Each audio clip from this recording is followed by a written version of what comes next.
الرحمن الرحیم۔ آج ہم میر تقی میر کی غزل نمبر 2 پڑھیں گے۔ فقیرانہ آئے صدا کر چلے، میاں خوش رہو ہم دعا کر چلے۔ اس شعر میں شاعر میر تقی میر جو ہیں وہ اپنے محبوب سے مخاطب ہیں اور کہتے ہیں کہ اے میرے محبوب، ہم تو سادہ مزاج لوگ تھے، ہم درویش طبیعت اور فقیر مزاج کے لوگ ہیں اور ہم فقیروں کی طرح تیرے دروازے پر آئے، تجھے آوازیں بھی دیتے رہے، لیکن تو نے ہماری پرواہ نہ کی اور بے رخی کا اظہار کیا۔ شاعر کہتا ہے کہ ہم تیرے در سے مایوس ہو کر رخصت ہو رہے ہیں، لیکن تیری بے رخی کے باوجود ہم تیرے حق میں یہ دعا کرتے ہیں کہ تو ہمیشہ خوش رہے، تجھے کبھی کوئی غم اور پریشانی نہ آئے، اور ہم تیرے لیے دعا کرتے ہوئے جاتے ہیں کہ تو جہاں رہے ہمیشہ خوش رہے اور آباد رہے۔ جو تجھ بن نہ جینے کو کہتے تھے ہم، سو اس عہد کو وفا کر چلے۔ دوسرے شعر میں شاعر جو ہے وہ محبوب سے مخاطب ہیں اور کہتا ہے کہ ہاں اے میرے محبوب، ہم جو تجھ سے ہر وقت یہ کہتے تھے کہ اگر ہمیں تمہارا وصال اور قربت نصیب نہ ہوئی تو ہم زندہ نہیں رہیں گے، تو یہ صرف محض ایک دعویٰ نہیں تھا، تو ہم اپنا وہ وعدہ پورا کر رہے ہیں اور ہم بھی اس دنیا سے اب رخصت ہو رہے ہیں، کیونکہ تمہارے جانے کے بعد اب ہمارا بھی زندہ رہنا بیکار ہے، کیونکہ تمہارے بغیر زندگی بے کیف اور بے مزہ لگتی ہے۔ شاعر کہتے ہیں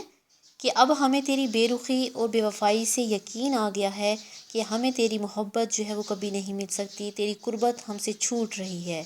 لہٰذا میں نے زندگی میں تم سے ایک وعدہ کیا تھا کہ ہم تیرے بغیر زندہ نہیں رہیں گے، تو وہ وعدہ آج ہم پورا کر رہے ہیں اور خود کو موت کے حوالے کر رہے ہیں، اور اب اس دنیا سے ہم رخصت ہونے لگے ہیں۔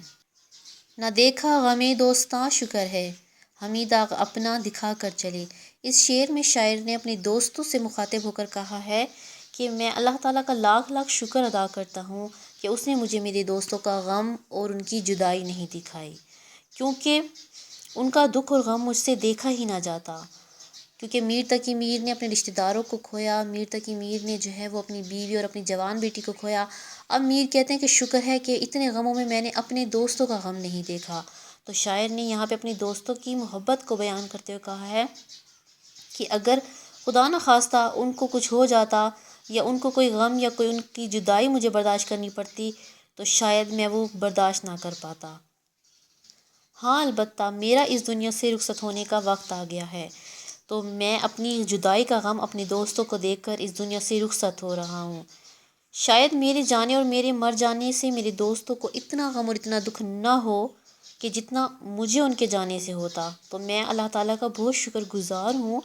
کہ اس نے مجھے میرے دوستوں کا غم نہیں دکھایا، بلکہ میں ہی ان کو اپنی جدائی کا غم دے کر جا رہا ہوں۔ شفا اپنی تقدیر ہی میں نہ تھی کہ مقدور تک تو دوا کر چلے۔ اس شعر میں شاعر جو ہے وہ غموں کا مارا ہے، اور اس شعر میں شاعر نے اپنی بدقسمتی کا ذکر کرتے ہوئے کہا ہے کہ شاید تقدیر بنانے والے یعنی کاتب تقدیر نے میری قسمت ہی خراب بنائی ہے کہ مجھے جو مرض ہوا ہے وہ کون سا، وہ عشق کا مرض ہے، اور عشق کا مرض جو ہے وہ لا علاج ہوتا ہے، اس کا کوئی علاج نہیں ہوتا۔ شاعر کہتا ہے کہ ہماری قسمت میں اس بیماری عشق سے صحت یاب ہونا ہی نہیں لکھا تھا، حالانکہ میں نے بہت کوشش کی کہ جہاں تک ہو سکے اس مرض سے چھٹکارا حاصل کر سکوں،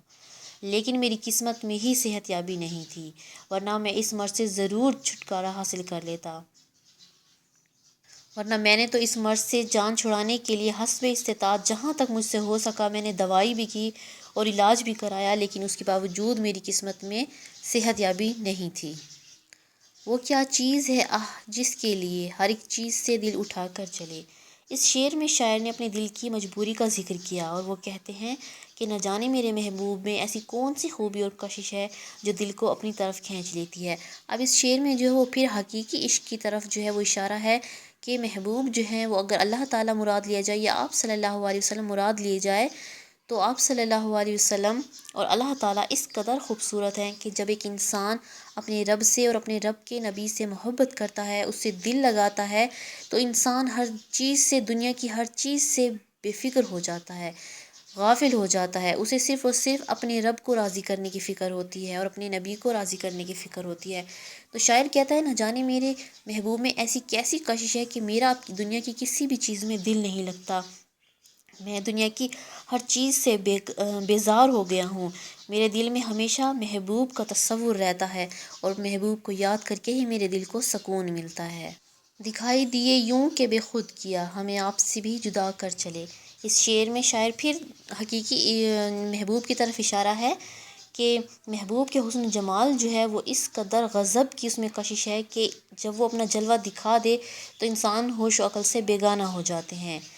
نہ تو اسے اپنی ذات کی فکر ہوتی ہے، نہ ہی اسے دنیا کی خبر ہوتی ہے۔ اب دیکھیں صحابہ کرام جو تھے وہ آپ صلی اللہ علیہ وسلم سے اس قدر ہی محبت کرتے تھے، انہوں نے اپنی جان، اپنا مال، اپنا سب کچھ کیوں قربان کرتے تھے؟ کیونکہ وہ آپ صلی اللہ علیہ وسلم سے سچی محبت کرتے تھے اور ان پر اپنی جان دیتے تھے۔ اسی طرح سے انسان جب اپنے محبوب سے دل لگاتا ہے، محبت کرتا ہے، تو پھر اس کو دنیا کی کسی چیز کی کوئی خبر نہیں ہوتی۔ ہم نے تو اپنے نبی صلی اللہ علیہ وسلم کو ابھی دیکھا نہیں، اس کے باوجود ہم ان سے اتنی محبت کرتے ہیں، تو جن اصحاب نے دیکھا ہے تو وہ کیسے اپنی جان نہ قربان کرتے؟ تو یہاں پر جو ہے وہ آپ صلی اللہ علیہ وسلم کے حسن کی تعریف بیان کی گئی ہے۔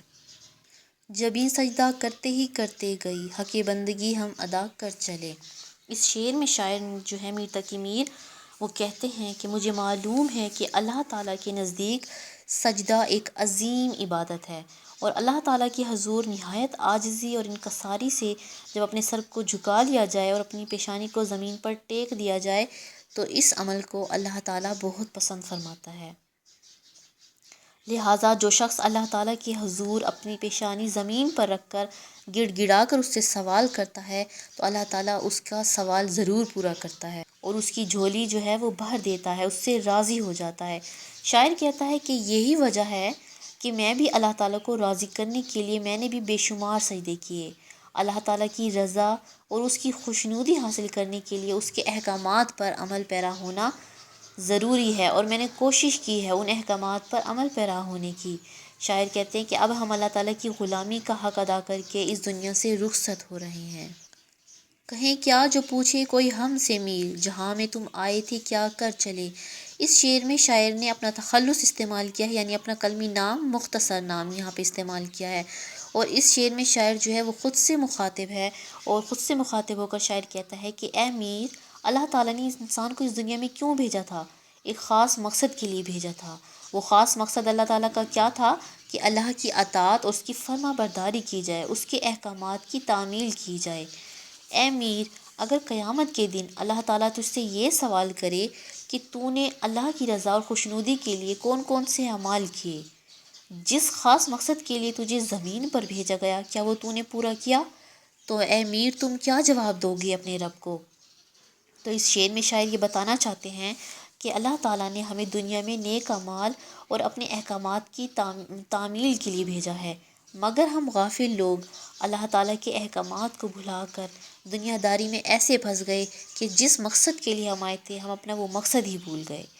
اب اگر قیامت کے دن اللہ تعالیٰ کی طرف سے جب سوال ہوگا تو ہمارے پاس جواب دینے کے لیے کچھ بھی نہیں ہوگا سوائے شرمندگی کے۔ تو آج ہماری میر تقی میر کی سیکنڈ غزل جو تھی وہ بھی کمپلیٹ ہو گئی ہے۔